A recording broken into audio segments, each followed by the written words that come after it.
kita bicara tentang asuransi yang nantinya harus diwajibkan oleh pemerintah, ini kan memberikan sebuah harapan juga untuk industri begitu. Tapi dari asuransi-asuransi yang katanya akan diwajibkan ini, yang mana yang menurut AAUI ini sebenarnya paling dekat untuk bisa diimplementasikan?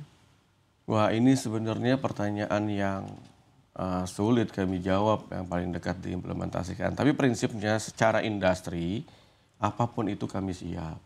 Karena memang itu produk-produk yang sifatnya kami sudah punya selama ini dibanding, contoh TPL kita selama ini dibanding dengan kita punya produk asuransi kendaraan, itu sudah ada yang menanggung jasa pihak ketiga. Jadi secara prinsip kami sudah siap. Cuma kalau pertanyaannya adalah mana yang lebih dekat, ya ini kami nggak bisa prediksi karena sekali lagi keputusan ada di tangan pemerintah untuk mengeluarkan aturan turunan terkait ini. Cuma secara industri ya jika nanti ditunjuk sebagai operator dan seterusnya, kami pikir kami siap. Baik, terkait dengan salah satu produk yang katanya juga akan diwajibkan yaitu asuransi untuk properti ini. Bapak sendiri melihat seperti apa kesiapan dari industri? Ya, ini bukan produk baru juga di industri kami karena properti selama ini sudah ada gitu kan. Cuma kalau kita lihat perilaku masyarakat kita terkait asuransi properti itu kan hanya mereka yang ya literasinya sudah bagus, atau yang kedua karena memang beli rumahnya secara KPR gitu ya, yang mau nggak mau mewajibkan kolateralnya atau jaminannya untuk diasuransikan, kira-kira begitu. Tapi sekali lagi apapun itu untuk properti ini juga kami juga sudah siap dan bukan produk baru lagi dari sisi kami gitu. Kami sudah siap, skemanya akan seperti apa tentu kami kembalikan lagi ke pemerintah atau regulator. Baik, dari segi harga premi, kalau memang ini nantinya harus diwajibkan oleh pemerintah begitu, artinya harus di premi yang mungkin bisa dijangkau oleh sebagian besar dari masyarakat Indonesia begitu. Iya. Tapi apakah bisa harganya ditekan serendah itu? Apalagi kalau melihat volumenya ini kan pasti akan besar sekali. Harganya ditekan sekali lagi. Kalau kita melihat data data sesar gempa dan seterusnya ya Mbak. Jadi kalau nanti diminta ini harganya ditekan, ini kami kan tugasnya menghitung resiko. Nah sementara resiko sudah ada di depan mata menurut kami. Nah ini yang harus kita arif juga dalam berpendapat ini harus ditekan atau enggak. Kenapa begitu? Karena setiap wilayah punya resikonya masing-masing. Paling yang bisa kita lakukan adalah sebaran resiko ini mungkin memiliki nantinya tarif yang berbeda-beda. Tapi apapun itu tarif properti sekarang kan sudah diatur oleh regulator dan seterusnya. Jadi kami sih melihatnya lebih ke sisi situ ya, geografis. Terus ring of fire atau enggak, karena itu resiko-resiko yang juga harus kami hitung. Jangan sampai RPJMN-nya diketok sampai 2029 asuransi menjadi fokus, tapi kitanya nanti berdarah-darah kan juga enggak gitu. Baik, artinya harga preminya sendiri ini pasti akan berbeda tergantung wilayahnya masing-masing. Ya menurut kami, karena kami adalah pengelola resiko, ya tentu resiko setiap wilayah kan berbeda-beda.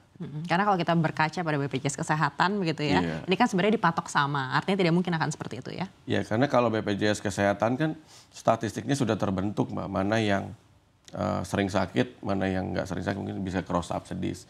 Tapi kalau ini ya nanti pendekatannya mungkin bisa juga seperti itu, cross subsidies, misalnya ada wilayah yang resikonya lebih kecil, ada wilayah yang resikonya lebih besar, nanti yang lebih kecil kemungkinan tren klaimnya kurang kan bisa disubsidis. Nah, formula-formula seperti ini nantinya kalau sudah ada keputusan atau aturan teknisnya, mungkin kita bisa diskusikan kepada seluruh pemangku kepentingan ya. Yang pasti masyarakat harus jadi prioritas utama program ini kira-kira begitu. Baik, di segmen sebelumnya tadi Bapak juga sempat mention soal inovasi produk begitu. Lalu seperti apa rencana di 2025 ini yang dilihat AAUI untuk diversifikasi produk?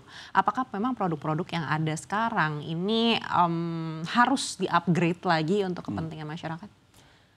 Produk-produk sekarang ini ya sebenarnya di-upgrade atau tidak di-upgrade itu sangat bergantung sama tren yang ada di masyarakat.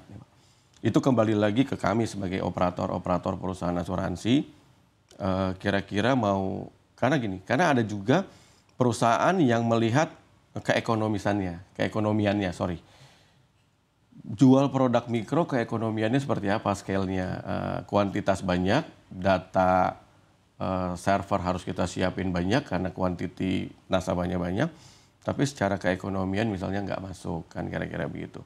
Nah, cuman kalau kita melihat tadi, kita sepakat tadi, ini antara daya beli yang turun atau prioritas yang berubah gitu kan. Nah, kalau kita mau pakai pendekatan itu, ya artinya ya kita harus diversifikasinya tergantung sama pola masyarakat kita nih, ngarahnya kemana. Nah, inovasi ini sangat penting saya pikir sih saat ini. Itu tadi contohnya kalau sekarang produk asuransi tahunan, coverage-nya kita coba buat way to go lah, selama dia keluar dari rumah atau saat dia kembali dari rumah, saat itu dia di cover. Karena orang Indonesia kan mindsetnya kalau udah kembali ke rumah sudah aman, Mbak, kan kira-kira begitu.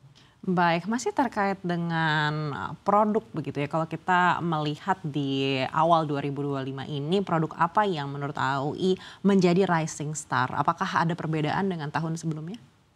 Oke, tadi Mbak juga sudah bahas mengenai kita bahas mengenai asuransi kesehatan, di mana BPJS tidak bisa mengcover semuanya, nanti bisa di cross dengan asuransi swasta. Nah, rising star sih sebenarnya kalau dari data kami itu Marine Hull, sama produknya Marine Hull, sama satu lagi kesehatan.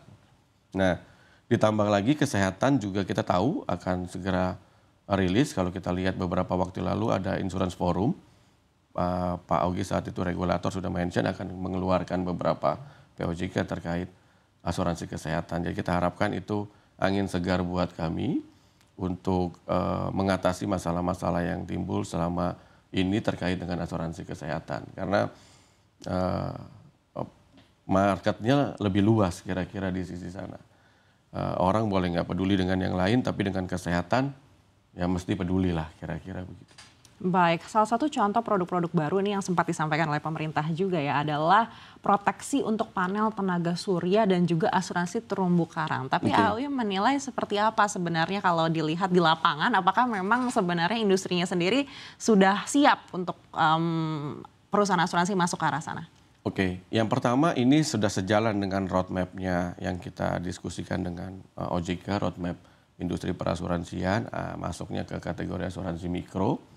Nah, industri saat ini kami punya 72 member dan memang hanya beberapa member yang menjalankan produk ini. Terus sejak tahun lalu itu kami bekerja sama dengan UNDP melakukan research terkait ini, terkait asuransi mikro, pertanian, terumbu karang dan seterusnya. Dan itu semua saat ini sudah dalam taraf finalisasi. Bahkan nanti di bulan Maret kita akan ada satu workshop terakhir final untuk kita beritahu ke anggota kita, ini loh terkait dengan asuransi mikro, utamanya fokusnya ke terumbu karang, ke pertanian dan seterusnya. Ini drivernya, produknya akan seperti ini. Itu akan ada workshop kita adakan di bulan Maret ini.